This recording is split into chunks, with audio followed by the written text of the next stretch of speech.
Sometimes it just feels like your brain is numb and everything is in black and white.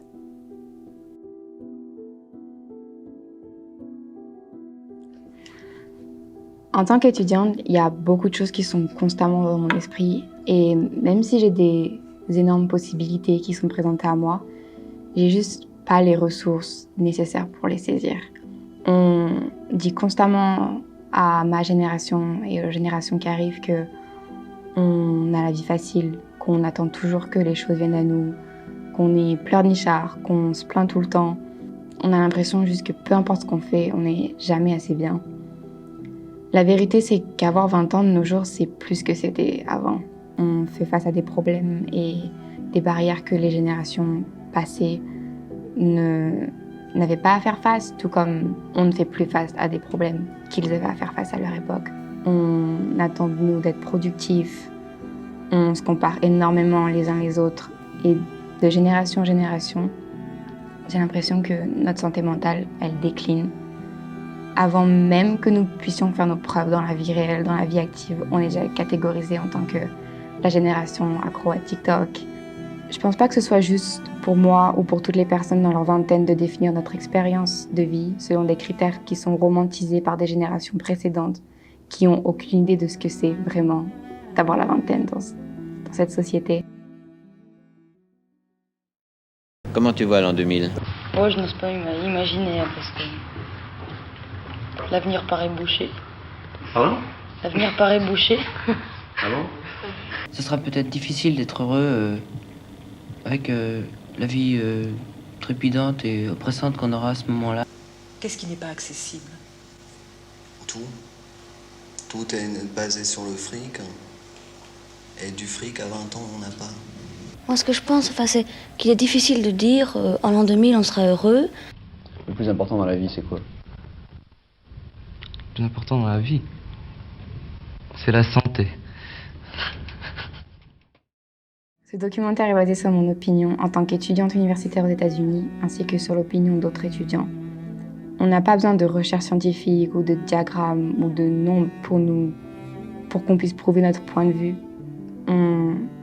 On est notre propre réalité et on a besoin que les générations passées nous entendent. I would say that I've seen an increase in things like depression and anxiety, and that's actually something I think about a lot working here at USF. We don't allow ourselves much time for leisure, for enjoyment. We feel guilty if we're not being productive in some way.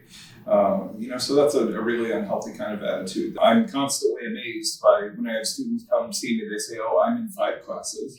I have an internship that I'm doing, play a sport, and then I, do some other thing outside of that. Like, I don't know how people are doing it and not, just feeling like they're drowning because you have so much going on. Être dans sa vingtaine, c'est amusant, c'est aventureux, c'est libre, jusqu'à ce que ça ne le soit plus. Tout le monde sait qu'être étudiant, c'est compliqué, qu'avoir à choisir ce qu'on veut faire pour le restant de notre vie, c'est très très frustrant. Mais c'est juste la surface des problèmes.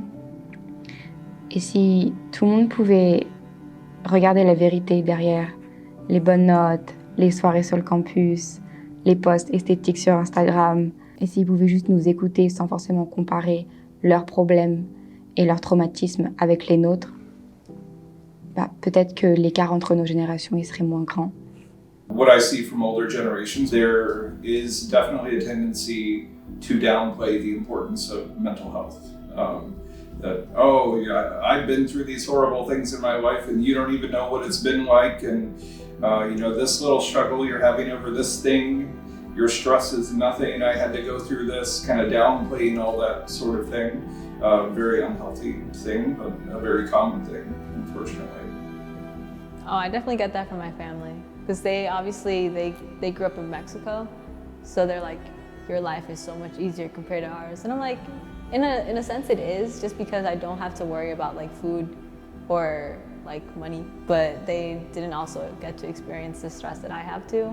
For me personally, I'm a first-gen student, so They don't go to college, they never have. And then they're like, why do you not, come see me more? Do you have any idea how much I wish I could just see myself more?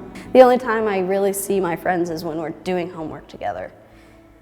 And that gets exhausting, so, yeah. Are millennials spoiled babies? Do millennials stink? Millennials are the absolute cheapest. Did they even look at you, or was it just all via telephone? The thin-skinned generation. Millennials. Millennials. Millennials. Blame it on the millennials. La vérité, c'est que on lutte. On est constamment tué et nos problèmes sont constamment minimisés. Et ça en a à tel point que on est comme conditionné à penser que c'est de notre faute, qu'on n'est pas assez et que on doit juste passer au-dessus et avancer. Que ce soit la dépression, l'anxiété, les crises de panique, les troubles du comportement alimentaire, le suicide. C'est juste la face cachée d'être dans sa vingtaine aujourd'hui. Et malgré ce qu'on nous pousse à croire, c'est pas normal d'avoir autant de mal à vivre. Ça devrait pas être aussi dur de vivre.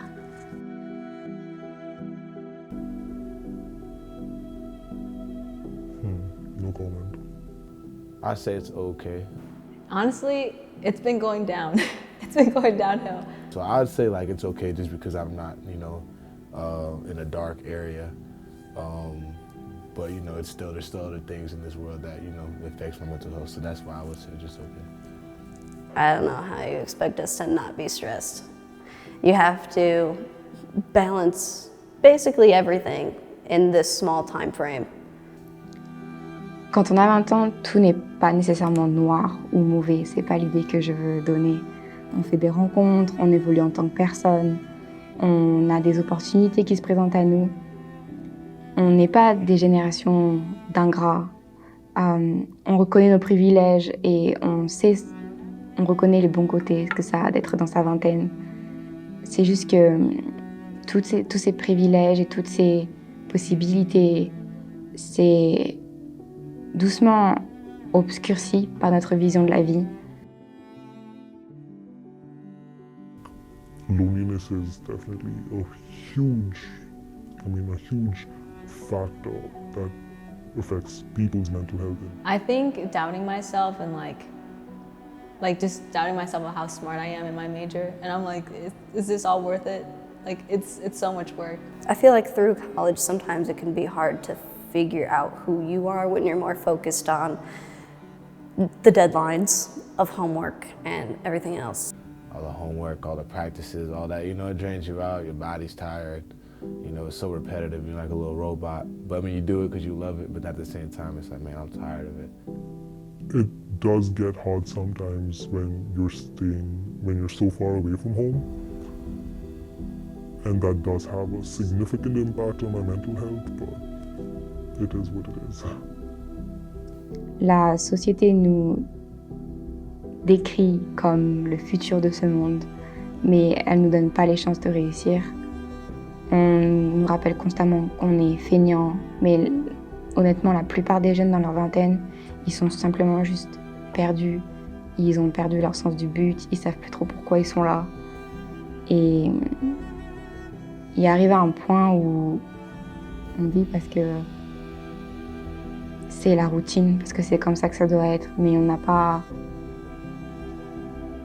cette sensation que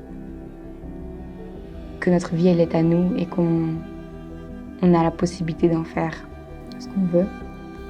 Et c'est pas de la faiblesse ou de l'égoïsme qui vole des vies, c'est quand tout est comme si c'était en sourdine. On n'entend plus le monde extérieur, on s'entend plus nous-mêmes, c'est juste vide. I didn't expect to be here this long, because I expected to basically be dead by 16. Colleges around the country are reporting more cases of depression, anxiety, and suicide among students more than ever before. We are discussing why in the past 5 days, 3 students have committed suicide. I'm going to turn now to the alarming mental level symptoms of depression and anxiety.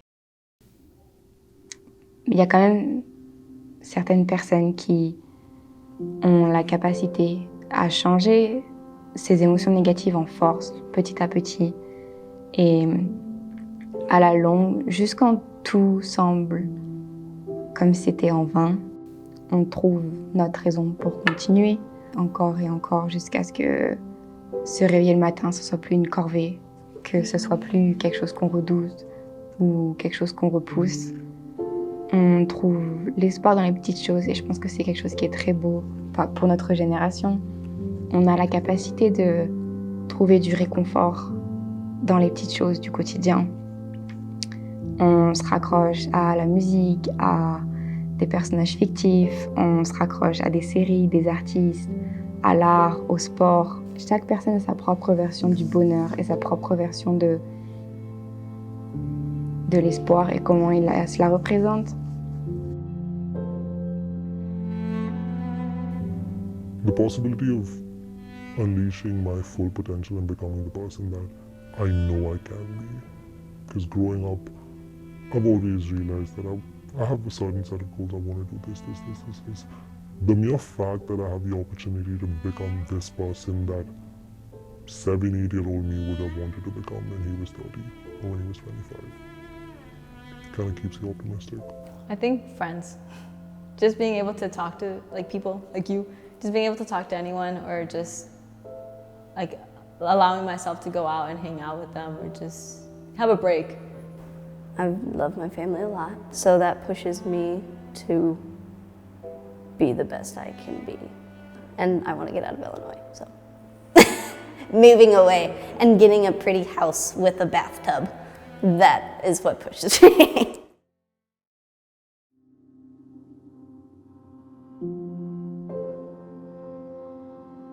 At the end of the day, that's what life is all about, being black and white. It's not colorful, yet it is the two extremes of the spectrum that englobe every shade of emotion, experience, and possibility. And I hope we'll be okay with that.